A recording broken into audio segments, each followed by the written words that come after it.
1. Software libre y open source. Bajo la idea de los movimientos, o filosofías, de software libre y open source o SIC, también llamado de código abierto o software abierto, se encuentran varias formas de software que, aunque no son todas del mismo tipo, sí comparten muchas ideas comunes. La denominación de un producto de software como de código abierto conlleva, como idea más importante, la posibilidad de acceder a su código fuente, y la posibilidad de modificarlo y redistribuirlo de la manera que se considere conveniente, estando sujeto a una determinada licencia de código abierto, que nos da el marco legal. Frente a un código de tipo propietario, en el cual un fabricante, empresa de software, encierra su código, ocultándolo y restringiéndose los derechos a sí misma, sin dar posibilidad de realizar ninguna adaptación ni cambios que no haya realizado previamente la empresa fabricante, el código abierto ofrece, entre otras consideraciones: 1. Acceso al código fuente. Ya sea para estudiarlo, ideal para educación, o modificarlo, para corregir errores, adaptarlo o añadir más prestaciones. 2. Gratuidad, de uso y posiblemente de precio. Normalmente, el software, ya sea en forma binaria o en la forma de código fuente, puede obtenerse libremente o por una módica cantidad en concepto de gastos de empaquetamiento, distribución y valores añadidos. Lo cual no quita que el software pueda ser distribuido comercialmente a un determinado precio fijado. 3. Evitar monopolios de software propietario. No depender de una única opción o único fabricante de nuestro software. Esto es más importante cuando se trata de una gran organización, ya sea una empresa o estado, que no puede, o no debería, ponerse en manos de una determinada única solución y pasar a depender exclusivamente de ella. 4. Un modelo de avance. No basado en la ocultación de información, sino en la compartición del conocimiento, semejante al de la comunidad científica, para lograr progresos de forma más rápida, con mejor calidad, ya que las elecciones tomadas están basadas en el consenso de la comunidad, y no en los caprichos de empresas desarrolladoras de software propietario. Nota. OSI 2003. Open Source Initiative. http://www.opensource.org. OSI 2003. Open Source Definition. http://www.opensource.org. docs/definition.php. Nufdelpit 00, 16, 75, 39, 8. Introducción al sistema operativo GNU/Linux. Crear programas y distribuirlos junto al código fuente no es nuevo. Ya desde los inicios de la informática y en los inicios de la red Internet se había hecho así. Sin embargo, el concepto de código abierto como tal, la definición y la redacción de las condiciones que tenía que cumplir, datan de mediados de 1997. Eric Raymond y Bruce Perens fueron los que divulgaron la idea. Raymond Ray 98 fue el autor del ensayo titulado La Catedral y el Bazar, que hablaba sobre las técnicas de desarrollo de software utilizadas por la comunidad Linux, encabezada por Linus Torvalds, y la comunidad GNU de la Free Software Foundation, FSF, encabezada por Richard Stallman. Por su parte, Bruce Perens era en aquel momento el jefe del proyecto Debian, que trabajaba en la creación de una distribución de GNU/Linux integrada únicamente con software libre. Dos de las comunidades más importantes son la FSF, con su proyecto de software GNU, y la comunidad Open Source, cuyo máximo exponente de proyecto es Linux. GNU/Linux es el resultado de la unión de sus trabajos. Una distinción importante entre las comunidades FSF y Open Source son las definiciones de código abierto y software libre. DevAPS 02. El software libre, Free Software FSF es un movimiento que parte de las ideas de Richard Stallman, que considera que hay que garantizar que los programas estén al alcance de todo el mundo de forma gratuita, se tenga acceso libre a estos y puedan utilizarse al antojo de cada uno. Una distinción importante, que causó ciertas reticencias a las empresas, es el término free. En inglés, esta palabra tiene el doble significado de gratuito y libre. La gente de la FSF buscaba las dos cosas, pero era difícil vender ambos conceptos a las empresas. La pregunta típica era, ¿cómo se podía ganar dinero con esto? La respuesta vino de la comunidad Linux, con Linus Torvalds a la cabeza, cuando consiguió tener un producto que todavía no había logrado la comunidad GNU y la FSF en esos momentos. Un sistema operativo completo libre con código fuente disponible. En este momento fue cuando a una parte de la comunidad se le ocurrió juntar las diferentes actividades que había en la filosofía del software libre bajo la nueva denominación de código abierto, Open Source. Open Source se registró como una marca de certificación, a la que podían adherirse los productos software que respetasen sus especificaciones.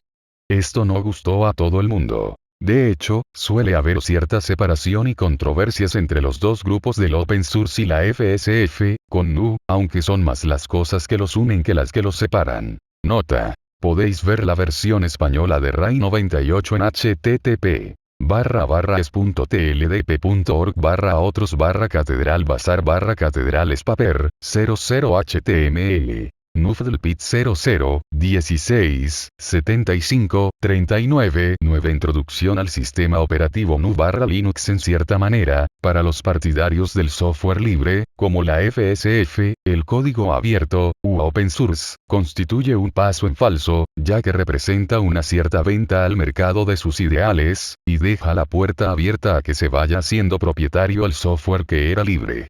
Los partidarios de Open Source ven la oportunidad de promocionar el software que, de otro modo, estaría en una utilización minoritaria, mientras que con la divulgación y la puesta en común para todo el mundo, incluidas empresas que quieran participar en código abierto, entramos con suficiente fuerza para plantar cara al software propietario. La idea que persiguen tanto FSF como Open Source es la de aumentar la utilidad del software libre, ofreciendo así una alternativa a las soluciones únicas que las grandes empresas quieren imponer. Las diferencias entre ambas filosofías son más ideológicas que prácticas. Una vez establecidas las ideas básicas de la comunidad del código abierto, llegamos al punto en que había que concretar de manera clara qué criterios tenía que cumplir un producto de software para considerarse de código abierto. Se tenía que contar con una definición de código abierto o ZIP, que inicialmente escribió Bruce Perens en junio de 1997 como resultado de comentarios de los desarrolladores de la distribución Debian Linux, y que posteriormente fue reeditada, con modificaciones menores, por la organización OSI, Open Source Initiative. Esta organización está encargada de regular la definición y controlar las licencias de código abierto. El código abierto está regulado por una definición pública que se utiliza como base de la redacción de sus licencias de software. Un pequeño resumen, interpretación, de la definición. Un Open Source Software o ZIP, o software de código fuente abierto, debe cumplir los requisitos siguientes. 1. Se puede copiar, regalar o vender a terceros el software, sin tener que pagar a nadie por ello. Se permite copiar el programa. 2. El programa debe incluir el código fuente y tiene que permitir la distribución tanto en forma compilada como en fuente. O, en todo caso, hay que facilitar algún modo de obtener los códigos fuente, por ejemplo, descarga desde Internet. No está permitido ocultar el código, o darlo en representaciones intermedias.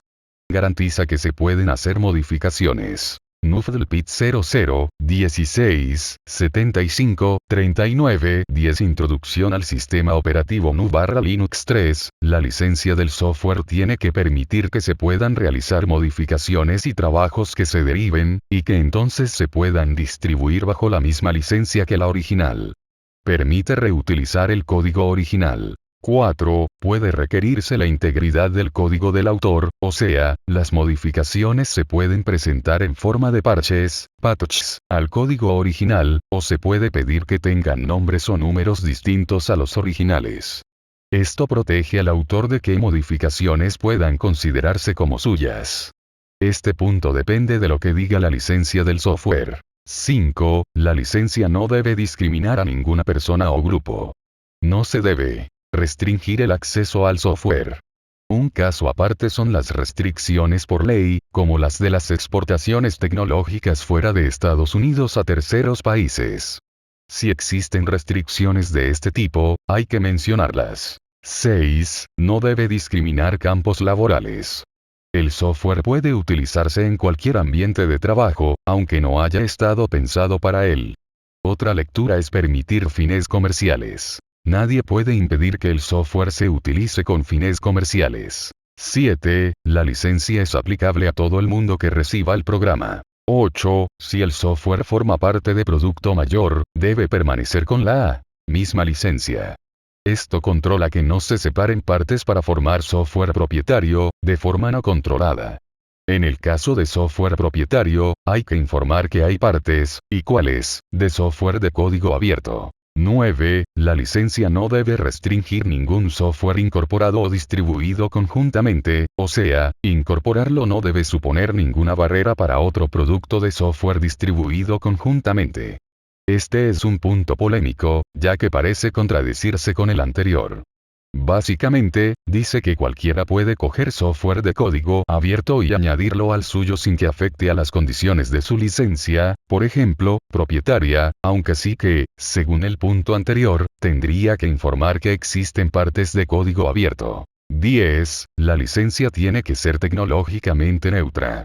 No deben mencionarse medios de distribución únicos, o excluirse posibilidades. Por ejemplo, no puede limitarse, por licencia, que se haga la distribución en forma de CD, FTP o mediante web. La licencia que traiga el programa tiene que cumplir las especificaciones anteriores para que el programa se considere de código abierto. La organización OSI se encarga de comprobar que las licencias cumplen las especificaciones. Nota. Esta definición de código abierto no es por sí misma una licencia de software, sino más bien una especificación de qué requisitos debería cumplir una licencia de software de código abierto. NUFDLPIT 00, 16, 75, 39, 11 Introducción al sistema operativo GNU/Linux. En la página web de Open Source Licenses se puede encontrar la lista de las licencias OSIA, siendo una de las más famosas y utilizadas las GPL, GNU Public Licenses. Bajo GPL, el software puede ser copiado y modificado, pero las modificaciones deben hacerse públicas bajo la misma licencia. Y se impide que el código se mezcle con código propietario, para evitar así que el código propietario se haga con partes abiertas. Existe una licencia LGPL que es prácticamente igual, pero permite que software con esta licencia sea integrado en software propietario. Un ejemplo clásico es la biblioteca, Library, C de Linux, con licencia LGPL. Si esta fuera GPL, solo podría desarrollarse software libre, con la LGPL se permite usarlo para desarrollar software propietario. Muchos proyectos de software libre, o con parte de código abierto y parte propietario, tienen su propia licencia. Apache, basada en la BSD, Mozilla, MPL y NPL de Netscape, etc. Básicamente, a la hora de poner el software como open source, podemos poner nuestra propia licencia que cumpla la definición anterior, de código abierto, o podemos escoger licenciar bajo una licencia ya establecida o, como en el caso de la GPL, nos obliga a que nuestra licencia también sea GPL. Una vez vistos los conceptos de código abierto y sus licencias, nos queda por tratar hasta qué punto es rentable para una empresa trabajar o producir código abierto. Si no fuera atrayente para las empresas, perderíamos a la vez tanto un potencial cliente como uno de los principales productores de software. El código abierto es también atrayente para las empresas, con un modelo de negocio donde se prima el valor añadido al producto. En el código abierto existen diferentes rentabilidades atrayentes de cara a las empresas. Para las empresas desarrolladoras de software, se crea un problema. ¿Cómo es posible ganar dinero sin vender un producto? Se gasta mucho dinero en desarrollar un programa y después es necesario obtener beneficios. Bien, la respuesta no es simple, no se puede conseguir con cualquier software, la rentabilidad se encuentra en el tipo de software que puede generar beneficios más allá de la simple venta. Normalmente, hay que hacer un estudio de si la aplicación se tornará rentable al desarrollarla como software abierto, la mayoría sí que lo hará, basándose en las premisas de que tendremos un descenso de gasto en desarrollo, la comunidad nos ayudará, reducción de mantenimiento, corrección de errores, la comunidad puede ofrecer esto muy rápido, y tener en cuenta el aumento de número de usuarios que nos proporcionará el código nota. OSI. Listado de licencias open source. http://www.opensource.org/licenses/index.html NUFDLPIT 00, 16, 75, 39, 12 Introducción al sistema operativo GNU/Linux abierto, así como las necesidades que tendrán de nuestros servicios de apoyo o documentación. Si la balanza es positiva, entonces será viable prescindir de los ingresos generados por las ventas. B. Aumentar la cuota de usuarios. C. Obtener mayor flexibilidad de desarrollo. Cuantas más personas intervienen, más gente habrá para detectar errores. D. Los ingresos en su mayor parte vendrán por el lado del apoyo, formación de usuarios y mantenimiento. E. En empresas que utilizan software hay que considerar muchos parámetros a la hora de escoger el software para el desarrollo de las tareas. Cabe tener en cuenta cosas como rendimiento, fiabilidad, seguridad, escalabilidad y coste monetario.